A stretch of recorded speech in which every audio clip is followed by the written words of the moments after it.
So now Adani green energy limited, अब देखिए यहाँ पर ना अच्छी खासी तेजी हो रखी है क्योंकि यहाँ पर क्लीन चिट मिल गया है, क्योंकि सुप्रीम कोर्ट ने यहाँ पर क्लीन चिट दे दी है। अब सारा मामला जो है ना वो फिट होता हुआ दिखाई दे रहा है अडानी ग्रुप का। ऐसे में क्या अडानी का ये स्टॉक अडानी ग्रीन एनर्जी क्या वापस अपना जो ऑल टाइम हाई है 3,500 के आसपास का, क्या वापस वहां तक जा सकता है? भले ही स्लोली जाए, लेकिन क्या वहां तक की रेस लगाएगा? इसको समझने के लिए हमें क्या देखना चाहिए, किस इंडिकेटर का यूज करना चाहिए, कौन सा स्टॉक पकड़ना चाहिए अडानी ग्रुप का, ये सब हम बात डिटेल में करेंगे। तो अभी अडानी ग्रीन का वैल्यूएशन देख लेते हैं कि इस वक्त वैल्यूएशन कहां पर है। ऑलमोस्ट 2 टाइम हो चुका है अपने लो से, जो कि जब दिक्कतें आई थी तब लो लगाया था 430 के आसपास का, 420 के आसपास का, 430 के आसपास का। वहां से ऑलमोस्ट डबल से ज्यादा हो चुका है। यहाँ पर स्टॉक का मार्केट कैप जो है वो 75,000 करोड़ से बढ़कर अब यहाँ पर देखिए 1,42,174 करोड़ का मार्केट कैप हो चुका है, जो कि अपने पावर सेक्टर में बहुत ज्यादा हाई पर बैठा है। ये आपको मानना पड़ेगा। पी रेशियो बहुत हाई है। इनफैक्ट अगर स्टॉक को ओवरऑल तरीके से देखें फंडामेंटली तो स्टॉक बहुत ज्यादा महंगा है, लेकिन वैल्यूएशन एक तरफ, अर्निंग आप देखिए किस जबरदस्त तरीके से बढ़ी है। यहाँ पर 2022 मार्च में 5,133 करोड़ की कुल पूरे साल की कमाई थी, जो कि 2023 मार्च का जब रिजल्ट आया, इतना बेहतरीन रिजल्ट 5,133 करोड़ से बढ़कर 7,792 करोड़ पर पूरी कमाई चली गई पूरे साल की। तो बहुत ही अच्छा खासा तरीके से आउट परफॉर्म करके दिखाया। इवन हर साल में आउट परफॉर्म करके दिखा रहा है। और प्रॉफिटेबिलिटी भी पिछले साल के कंपैरिजन डबल हो चुकी है। 974 करोड़ के यहाँ पर प्रॉफिट हाथ लगा है पूरे साल का अडानी ग्रीन एनर्जी में।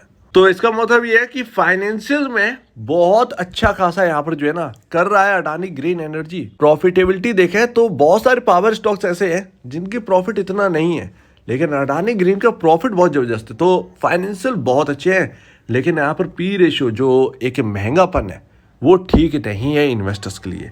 ठीक है, टाटा पावर का 19.71 पर पी रेशियो चल रहा है, अडानी पावर का 8.49 पर पी रेशियो चल रहा है, अडानी ट्रांसमिशन 79.82 और अडानी ग्रीन एनर्जी 145.97 का पी रेशियो चल रहा है। अगर आप सारे के सारे ऐड कर दोगे ना पावर स्टॉक्स के पी रेशियोज को, तब जाके एक अडानी ग्रीन एनर्जी के बराबर आ पाएगा। इतना ज्यादा, मतलब आप समझ रहे हैं ना, इतना ज्यादा कॉस्टली है इसका पी रेशियो। तो इन सारी चीजों से समझ में तो आता है कि महंगापन तो है स्टॉक में, फाइनेंशियल बहुत अच्छे है इसमें नो डाउट, लेकिन महंगापन है, महंगा है स्टॉक। अच्छा चलिए ठीक है, बात करते हैं कि अडानी ग्रीन एनर्जी कब समझ में आया कि ये फुल्ली रिकवर हो सकता है अडानी एंटरप्राइजेस से। ये मेन कंपनी है। यहां पर आप समझिए 30% का लोअर सर्किट लगा था अडानी एंटरप्राइजेस के अंदर, 30% 40% तक की सिंगल डे में गिरावट हुई थी, आपको अगर याद हो। अगर ये यहाँ पर वापस रिकवर हो जाता है 3,000 के आसपास का, यहाँ पर जो है ना वो कुछ पैसे जुटाने के लिए जब ओएफएस ला रहे थे, मेरे ख्याल से ओएफएस ही था, 3,300 के आसपास का पैसे जुटाने के लिए जो कुछ भी था। अगर अडानी एंटरप्राइजेस उन लेवल्स पर चला गया, जो कि सिर्फ 3 दिन लगेंगे, 3 दिन लगेंगे वहां तक जाने में, जिस तरीके से गिरावट हुई है उसी तरीके से तेजी भी हो जाएगी। और आप अगर देखिएगा तो मंडे से, कल के दिन से, अगर यहाँ पर 2,000 का लेवल निकाल दिया अडानी एंटरप्राइज ने, 2,000 और 2,225 का लेवल अगर इसने निकाल दिया, तो फिर ये रॉकेट हो जाएगा अडानी एंटरप्राइजेस। अगर ये रॉकेट होगा तो ग्रुप की बाकी कंपनियां भी रॉकेट होंगी। ऐसे में ये जल्दी रिकवर हो जाए क्योंकि ये एफ&ओ का स्टॉक है, लेकिन अडानी ग्रीन एनर्जी धीरे धीरे स्लोली 5% में रिकवर होते चलेगी। अब ये मैंने 2,225 का लेवल क्यों बोला? 2,225 इसका पीक है। जब अडानी एंटरप्राइजेस में अच्छा खासा गिरावट हुई थी, 1,100 के लेवल पर आ गए, तो जब रिकवर हुआ तो 2,225 का हाई लगाकर वापस डाउन आ गया था, और दोबारा यहाँ पर कोशिश करी थी लगाने की, 2,000 के आसपास आया था, 2,100 के आसपास, लेकिन 2,225 के आसपास नहीं जा पाया, वहां से सडन डाउनसाइड पकड़ ली। तो ये यहाँ पर ना अडानी एंटरप्राइजेस का मूवमेंट है। अब 2,000 का लेवल क्यों इंपॉर्टेंट? कल के दिन ये 2,000 का लेवल क्रॉस नहीं कर पाया अडानी एंटरप्राइजेस। कई बार ऐसा हुआ कि 2,000 का लेवल क्रॉस नहीं कर पाया, सेलिंग आ गई, तो ये अडानी एंटरप्राइजेस के अंदर प्रॉब्लम है। तो इसीलिए सबसे पहले तो 2,000 का लेवल, उसके बाद 2,225 का जो पीक है अडानी एंटरप्राइजेस के अंदर, अगर वो क्रॉस होता है तो फिर यहाँ पर जो है एक नई तेजी की शुरुआत होगी अडानी एंटरप्राइजेस में, और हो सकता है 3-4 दिन में ये अच्छा खासा रिकवरी हो, 2,600 2,700 हो सकता है, पॉसिबल है।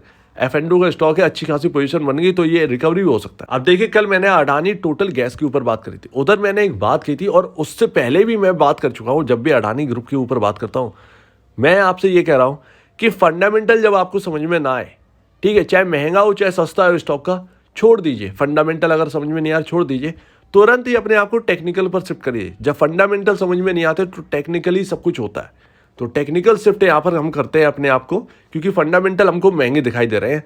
अब हम उस महंगेपन को थोड़ा सा हटाते हैं, क्योंकि बहुत से लोगों का मन होगा, उनको पता है कि 3500 का आई है, वहां तक जाने की कोशिश, वो बैठ चुके होंगे इसके अंदर।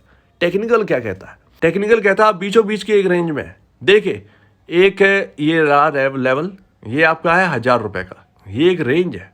1000 और 1000 का लेवल और 1076 का लेवल, ये एक रेंज है और ये एक रेंज से बाहर निकलना है अडानी ग्रीन एनर्जी को। अगर 1000 का लेवल निकल जाता है इसके अंदर और 1076 का लेवल भी ये क्रॉस कर देता है तो फिर ये अच्छी खासी तेजी हो। 1076 क्यों इंपॉर्टेंट है? इसका भी ये पीक ही था जब ये रिकवर हो रहा था 400 रुपए से, तो 1076 का हाई लगाया था इस स्टॉक ने, तो 1076 का निकलना बहुत ज़रूरी है। तब तक एक नई तेजी की शुरुआत नहीं हो सकती अडानी अडानी ग्रीन एनर्जी के अंदर। तो 1076 का लेवल निकलना मोस्ट इंपॉर्टेंट है और 1000 रुपए का लेवल जो एक डबल टॉप जैसा दिख रहा है उसके ऊपर निकलना जरूरी है।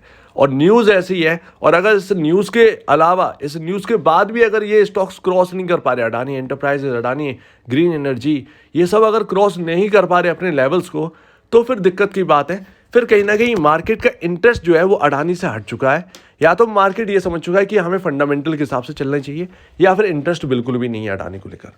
तो ये रहा फुल्ली, और यहाँ पर फंडामेंटल भी मैंने आपको बताया, आपको एक इंडिकेटर भी बताया, अडानी एंटरप्राइजेस को ट्रैक करिए, उससे बहुत कुछ आपको हाथ लगेगा। और अडानी ग्रीन का ये चार्ट रहा। सो उम्मीद है आपको ये पूरा डिटेल में समझ में आ गया होगा। अपने आप को टेक्निकल पर शिफ्ट कर दो, फंडामेंटल ही जाए। फंडामेंटल अडानी के हर स्टॉक महंगा ही है, ठीक है ना। वो आप फंडामेंटल देखने चलोगे वो तो और तेजी बढ़ेगी, वो और महंगा होगा। तो आप अपने आप को टेक्निकल शिफ्ट करके रखिए, टेक्निकल ज़्यादा बेहतर है शिफ्ट करने पर। सो उम्मीद है आप इस बात को समझे होंगे। आपका क्या कहना है इसके ऊपर कमेंट सेक्शन में कहिएगा, और अगर आपको इस वीडियो में प्रॉब्लम है, कुछ पूछना है, कुछ बताएं, कुछ कहना है, तो प्लीज़ कमेंट सेक्शन में कहिएगा। और अब दीजिए वीडियो देखने के लिए बहुत धन्यवाद दोस्तों।